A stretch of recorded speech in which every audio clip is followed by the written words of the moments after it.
Good morning, everybody. I'm happy to be here on this Thursday morning. My name is Scott Allison. This is Beyond 280. This is normally the show where I interview Twitter users and learn about their humanity, get to know them, and show the world what it's like to have empathy for our fellow human beings, even on social media. Today I'm out of schedule. I'm going completely just out of left field because I'm really annoyed by something I've been kind of I'm keeping one eye on. I haven't really delved into it too deeply, but it's something that's been bugging me. And by the way, if you don't know, I am Beyond 280. I stream the interview show on Mondays, Wednesdays, and Fridays. I really only interview on Wednesdays, and my Monday show is really dedicated for more of this type of discussion, where I'm gonna delve into politics a little bit, and talk about a few things. But today it's really just kind of an impromptu session. I just wanted to get this out there and rant a little bit and maybe raise some blood pressure, including my own. My blood pressure is already through the roof when I see shit like this. Pardon my French. And you know what? I can talk about this sort of stuff that I'm about to because I'm a little fish in a big gigantic ocean that is YouTube. So I'm not worried that YouTube's going to come after me. Um, So we got Mr. Alex McDonald on with us. Is it Biden finishing the wall? I don't think that's going to happen. But so if you don't know who Alex McDonald is, he had a cool show called Politek, or Politek. I'm not sure how to pronounce it, but it's Politek. Great show that he does. He does a lot of local to his area, which I believe. I want don't kill me, Alex, but I believe you're in Georgia. Where they do a lot of local politics there, and they hit on national stuff too. Great show. But what I wanted to talk about today specifically is censorship. And actually, I had a brief conversation about this with Alex. So I've been talking about this in our Creators Guild. And if you don't know what the Creators Guild is, here we go. There it goes. So this is the Creators Guild. This is a group of creators that get together and we share ideas. We share ideas on how to get out there and create. There's also the Creator Toolkit, which for first-time creators or people who are wanting to get started, a great toolkit to get you started. All of this is free. Come join us on the Creators Guild. Love to have you. So want to get right to it today. And I'm sorry, I don't have all my special push button stuff set up for this show yet, so I'm clicking around. I'm trying to find what you're trying to get my bearings here. But this has been bugging me. I saw this come up, I want to say a couple days ago now, and I wanted to talk about it real quick if I could. So here we are. I'm in Twitter right here, and I just did a search for DeSantis YouTube. And right away, I'm getting hits on YouTube censoring coronavirus roundtable, from a couple different sources: Breitbart, RT. I'm not even sure what RT is. Outkick. So a bunch of different sources reporting that YouTube has taken down a video. Apparently, it's about a 2-hour long video of Governor Ron DeSantis in Florida, who is basically going out there and, sitting, basically had a roundtable. They had a roundtable talking about the coronavirus and the pandemic, and policy around that and what can be done. So let me read you an excerpt of this. So I love the way Breitbart puts this, but they say Google-owned YouTube took down a video of a roundtable conference hosted by Florida Governor Ron DeSantis, featuring former White House coronavirus task force member and medical scholar Scott Atlas, and the 3 co-authors of the Great Barrington Declaration. Now, so if you don't know what the Great Barrington Declaration is, I'll tell you here in just a minute. But essentially, that declaration argues that blanket lockdowns and mask mandates are counterproductive, instead advocating for a targeted approach focused on protecting vulnerable segments of the population. A little common sense, right? So basically, this video just went down a black hole. YouTube decided it's gone because they dared talk about the C word and not use the approved language. And what is the approved language? The approved language is masks, lockdowns, all of that stuff works. That's the approved language. We see this daily. We see this daily in mainstream media. We see this from local leaders, from our state leaders, who are saying, oh, you got to lock down. You got Newsom, going to fancy restaurants, maskless and not social distancing, but telling, California, go to hell. Schools aren't going to open. We're going to close all the businesses.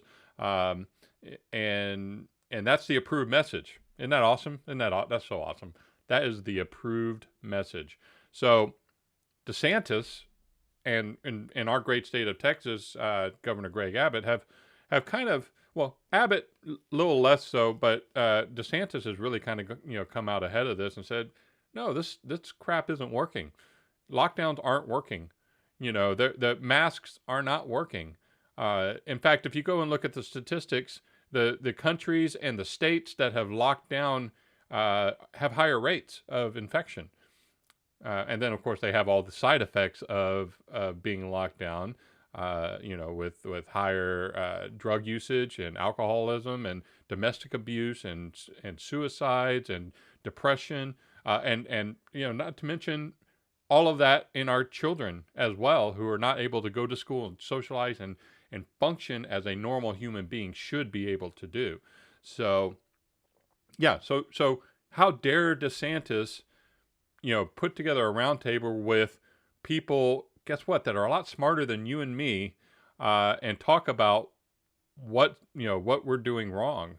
How dare he? So let's take down that video and hide it. So first of all, even if I was a leftist, so I like to always make a distinction, and I get this from the great Prager University, and basically says that a leftist or a liberal is somebody you can deal with. You can deal with liberals. I can deal with a liberal. I can even deal with a lot of progressives. All right, I can have conversations with them. I can argue with them. I can debate them, and we can go round and round and round. And at the end of the day, even if we don't agree, we kind of walk away and we don't agree.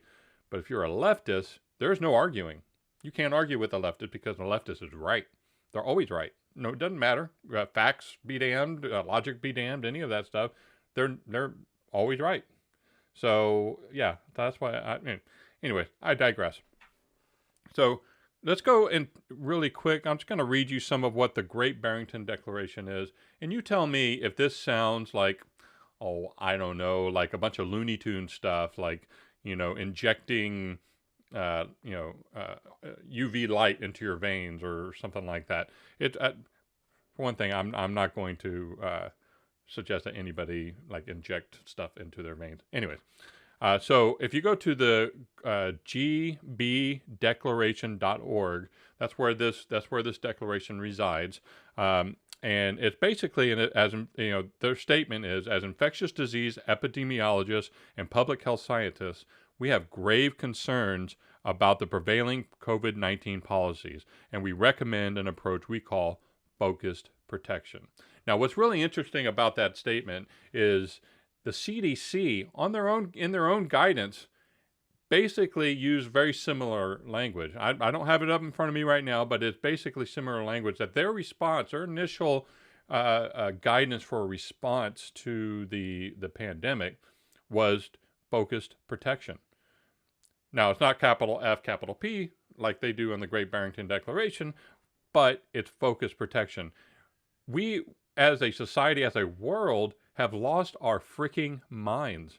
We are quarantining and have been quarantining healthy people. For the first time in recorded history, when a pandemic is hit, we are quarantining, forcing people to stay at home that are healthy, that are not sick, that aren't even necessarily don't even necessarily have the may not even have the potential to get sick, right? They may be extremely healthy. I'm diabetic. Right. So I'm in that risk area. If I caught the damn thing, it'd probably knock me on my ass, maybe even kill me. I don't know. But the reality is, I know my health. My wife knows her health. You probably know your health status. Most of us do. Whether we choose to agree with our own bodies or not, we typically know where we stand when that sort of thing, with that sort of thing. And here's the thing: if I know I'm healthy, why should I stay home? What's the point? Why am I locked down? Why are you forcing me to lock down? California, Michigan, New York. Why? What's the point? It makes no sense. What makes more sense, and what Cuomo should have done in New York, but instead he decided to murder people, and at Michigan as well. I know that Nail Bender is from Michigan. He's on. Hey, Nail Bender, how you doing? But the CDC had basically came out in their guidance early on and said we need to set up green zones, essentially zones where people are infected, and that's where these people go. And the healthcare workers that are there that could potentially also be infected should be in those green zones as well. And all the other healthy people should basically take some precautions, social distance, that sort of thing, but still go on with life as usual. Go to large gatherings. Go to restaurants. Try to stay apart from each other. Wash your hands. Take some some measures. But locking down healthy people, unbelievable.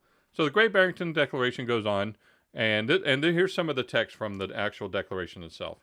The Great Barrington Declaration: as infectious disease epidemiologists and public health scientists, we have grave concerns about the damaging physical and mental health impacts of the prevailing COVID-19 policies and recommend an approach we call focused protection. Coming from both the left and right, all around the world, we have devoted our careers to protecting people. Current lockdown policies are producing devastating effects on short and long-term public health. The results, to name a few, include lower childhood vaccination rates, worsening cardiovascular disease outcomes, fewer cancer screenings, and deteriorating mental health, leading to greater excess mortality in years to come, with the working class and younger members of society carrying the heaviest burden. Keeping students out of school is a grave injustice. Keeping these measures in place until a vaccine is available will cause irreparable damage, with the underprivileged disproportionately harmed. Why is this controversial? Why did Governor DeSantis, who had these people who basically signed on to this declaration and wrote it, why was he censored? Why? I don't have an answer, because I don't think like a leftist. I don't think like a dictator. I don't think like somebody who wants to control your life. I think like somebody who wants, everybody to be free and everybody to have opportunity and everybody to, go about their business and live their lives how they see fit. I am 1,000% behind having a strong healthcare system. Absolutely. And I'm 100%, 1,000% behind having, safeguards in place. But once you start dictating to me how I can live my life in a free society, we're no longer a free society. This pandemic has shown the world how quickly we're willing to give up our freedoms. Not just this country, all over the world. Look what's going on in the UK. Look at what's going on in, now we got Brazil. India is spiking like crazy, and they're locking people down left and right. Locking down healthy people for a disease, by the way, that doesn't kill as many people as they get over it, by far. Most people who get it, it sucks. I've known multiple people that have gotten it. I've known a couple people that have passed away from it. These people were chronically ill to start with. But it is not a death sentence. This disease, this virus, is not a death sentence. And yet we are locking healthy people down. We are locking healthy children out of schools. Fortunately, as the declaration goes on, fortunately, our understanding of the virus is growing. We know that vulnerability to death from COVID-19 is more than 1,000-fold higher in the old and infirm than the young. Indeed, for children, COVID-19 is less dangerous than many other harms, including influenza. As immunity builds in the population, the risk of infection of all, including the vulnerable, falls. We know that all populations will eventually reach herd immunity, i.e., the point at which the rate of new infections is stable, and this can be assisted by but is not dependent upon a vaccine. Our goal should therefore be to minimize mortality and social harm until we reach herd immunity. I believe the CDC's guidance was very similar to this as well. Now, I am not an anti-vaxxer. I am not an anti-vax person. However, I still think it should be, for the most part, a choice. So full disclosure, I got my second shot on Monday, so I am vaccinated, and I did it really. To be quite honest, I'm not sure if I would have gotten if I was a single man, knowing my health conditions and such. I'm not sure if I would have done it, but my wife, God bless her heart, she loves me to death. She wanted me to be protected, and so I more than anything, I did it for my wife and my children. But and they're right. The science is clear on this, that vaccines can help to achieve herd immunity. And as many vaccines are going out right now, thanks to Operation Warp Speed, we should have herd immunity soon. I mean, I've heard anything from as little as 3 months to, by the end of the year. So Alex, I'm sorry about your mother. In England's been on a complete lockdown for a year. That is ridiculous. We've got people in our guild that are in the UK. One of them, Kevin, which I don't know if he's with us or not, but Kevin has been locked down for a year as well, and he's got a job where he's got to go on site and that sort of thing. He's just recently been able to, thank God. But yeah, pubs are closed. I mean, Ireland. In Ireland, the pubs are closed. What are people doing in Ireland? They've got to be going crazy. I love my Irish, folks out there. So Alex's mother is mandated by the government because of her age.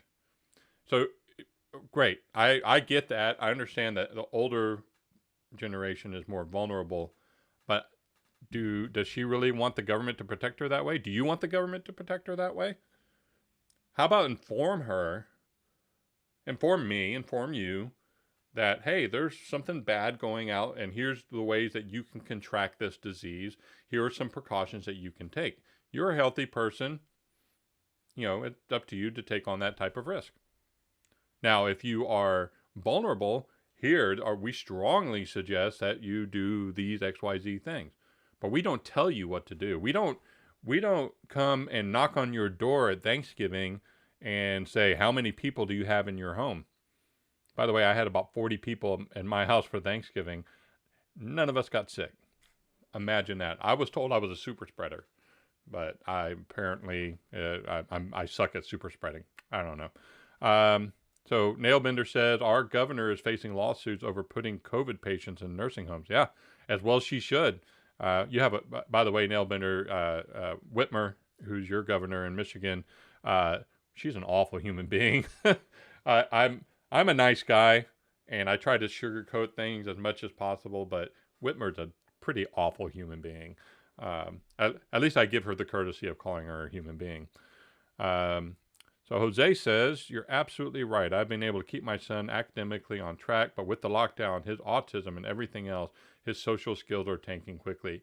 Yeah, and you know what? I've got a friend, a really close friend, whose daughter is autistic, and I know what that's like. I mean, I don't raise an autistic son or daughter myself, but I know what that can be like, and I can't imagine the stress it puts on somebody who has autism or Asperger's or any of these other even learning disabilities. This not only does it put stress on the child, but now you've got the adults in their lives, the parents that are stressing out because they're not trained to necessarily teach their children in such a way to handle their learning disabilities. So now you got an entire household that is under stress and under a lot of pressure to get through all of this. And that's why just because you have autism doesn't mean you're more likely to get the virus. Just because you're a child doesn't mean you're more likely to spread the virus. Get them back in school. I feel awful for places where it's still locked down. Now here in Texas, most things are open, right? So I'm in a school district where they offered both online and in person, and we gave our kids a choice. Said, hey, you want to go online or in person? And it wasn't even a question. They immediately said in person because they want that social interaction. They need that they crave it. As kids, you have to have some sort of social interaction or you're going to grow up, I don't want to say the next Jeffrey Dahmer, but you're not going to be as well-rounded as you could be. Nailbender says, I'm not an anti-vax person either. I am anti-rush science person. I am not a fucking lab rat. I agree with that. However, I think we've been conditioned really in the last 50, 60 years to just accept that the FDA is right. They know what they're doing, and we should just trust them that, when we need certain types of medication and stuff like that, yeah, it takes, 6, 7, 8 years to get to market, but that's okay. People are dying, cool, whatever. But, as long as it's safe, right? Well, I think Operation Warp Speed has proven quite well, actually, that you can drop some of those regulations, clear the path for quickly getting to market with solutions that work. And so far, outside of some anomalies, it looks like both, the major vaccines are working pretty well. So, yeah, I get where you're coming from, Nailbender, but at the same time, So Alex says, my mom is a bit of a socialist, so she's okay with the tyranny. So I've got family in Scotland, and a lot of them are the same way. A little bit of a socialist leanings, and they're like, government can help me. All right. The government came to my door and said, I'm here to help, and I didn't panic. So Jose says, before my wife passed, I chose to isolate my family to protect her. It was my choice regardless of what was going on. I encourage healthy to love their life. Whoop, that went away too fast. My circumstances have changed, and now I want to reintroduce my son into the world, and it seems the restrictions now are getting even worse. Yeah, it depends on where you are. That's absolutely true, and sad as hell. Yeah, Nailbender says, you have no idea, bro. Try living here. She is horrible on every level. Whitmer's a terrible, terrible person. So let me go on and read a little bit more about this. Okay.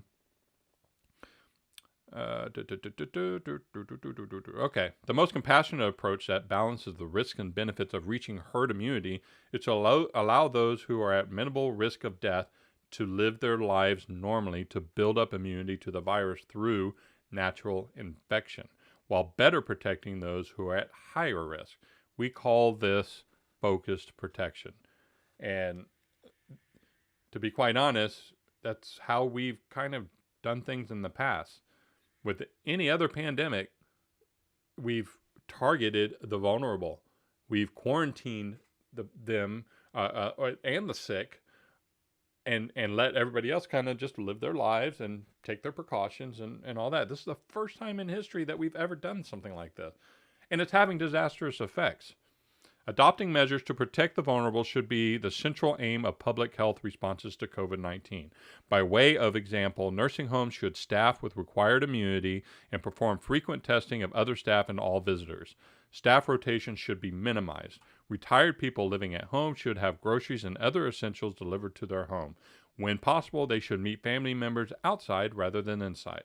A comprehensive and detailed list of measures, including approach to multi-generational households, can be implemented and is well within the scope and capability of public health professionals. So these are not outrageous dictatorial suggestions. These are common sense things. Oh yeah, the government. Yeah, not very much common sense there. So those who are not vulnerable should immediately be allowed to resume life as normal.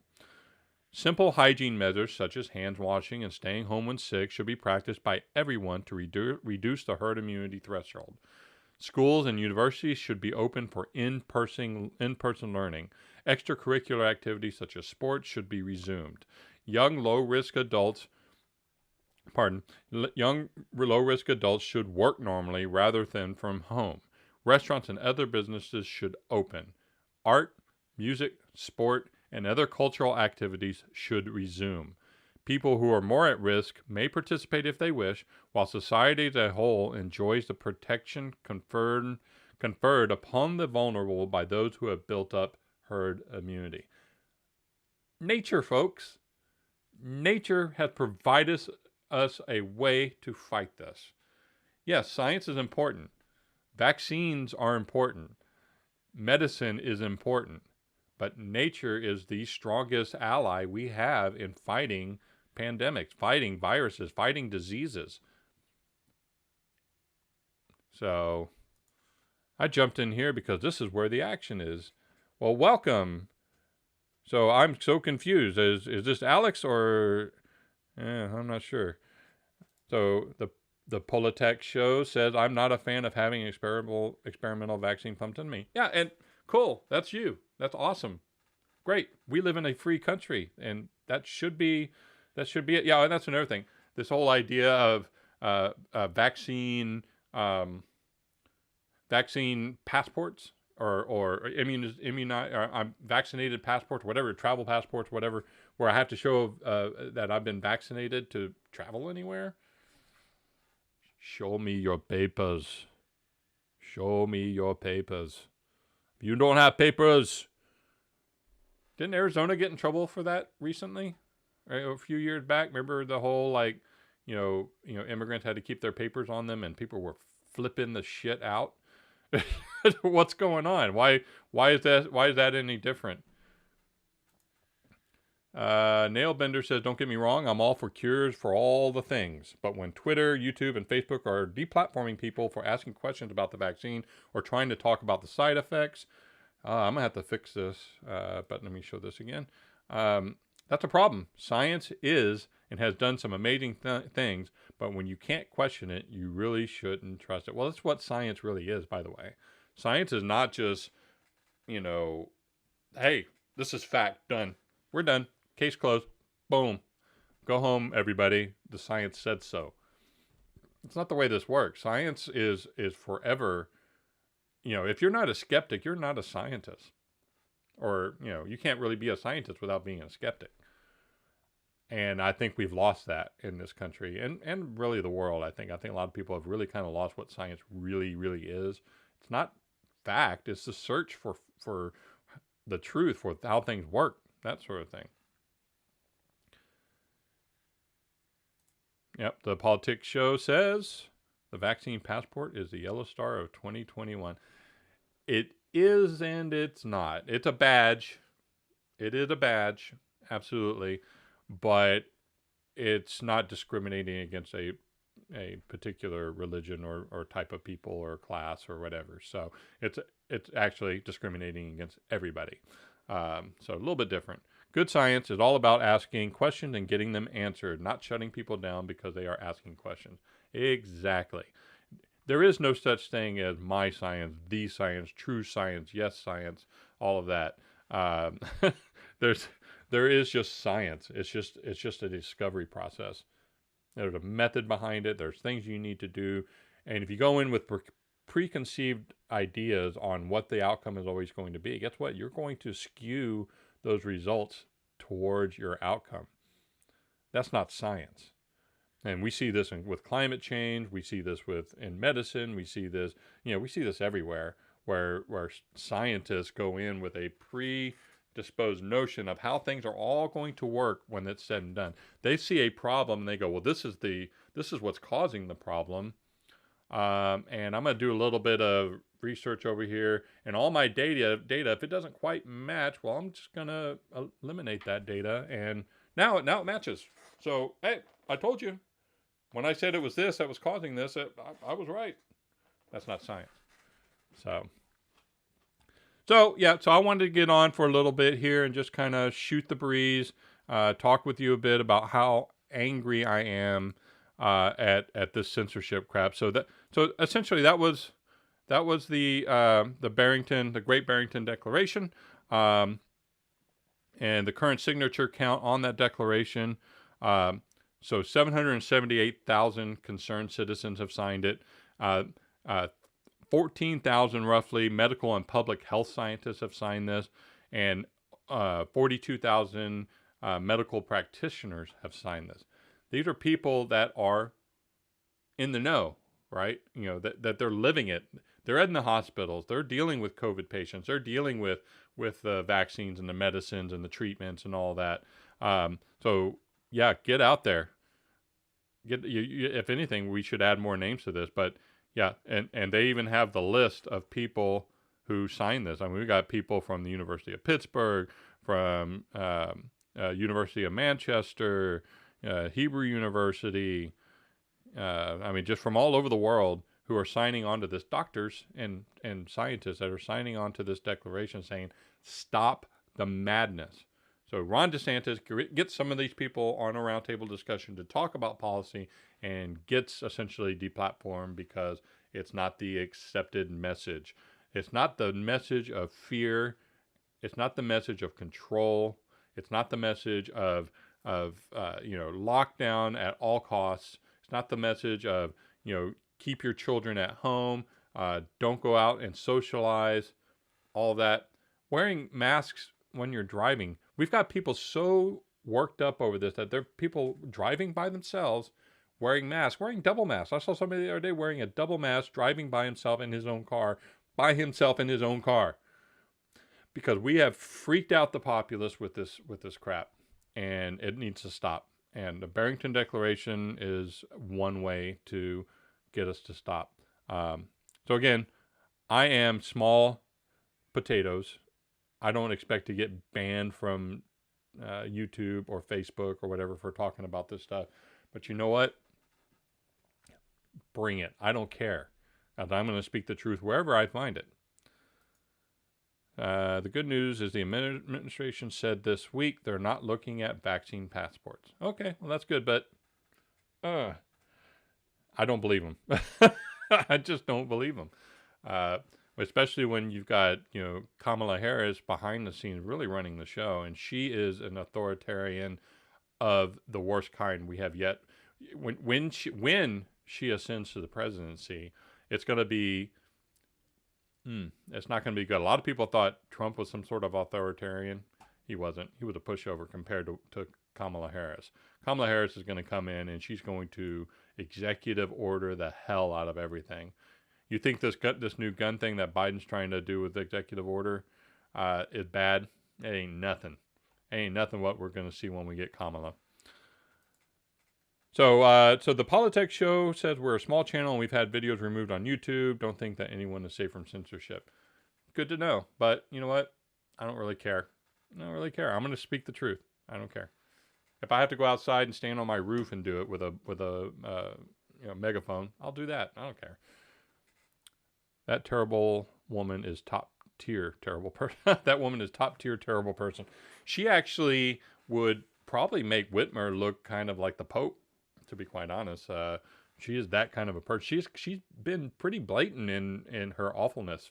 So that's a subject for another day. Anyways, guys, I really appreciate y'all coming out, hanging out with me. I normally don't stream impromptu like this, but this has been bugging me, and I just had to rant a little bit about it and talk a little bit about it. And I have got to get back to my corporate overlords. Shh, my corporate overlords don't know I do this in the middle of the day. Not only that, I've got a stream to go check out. So if you are not following Impartial Geek on YouTube, Facebook, or Twitch, I highly suggest you go over there and follow him and go watch his show here in about 30 minutes, about 25 minutes.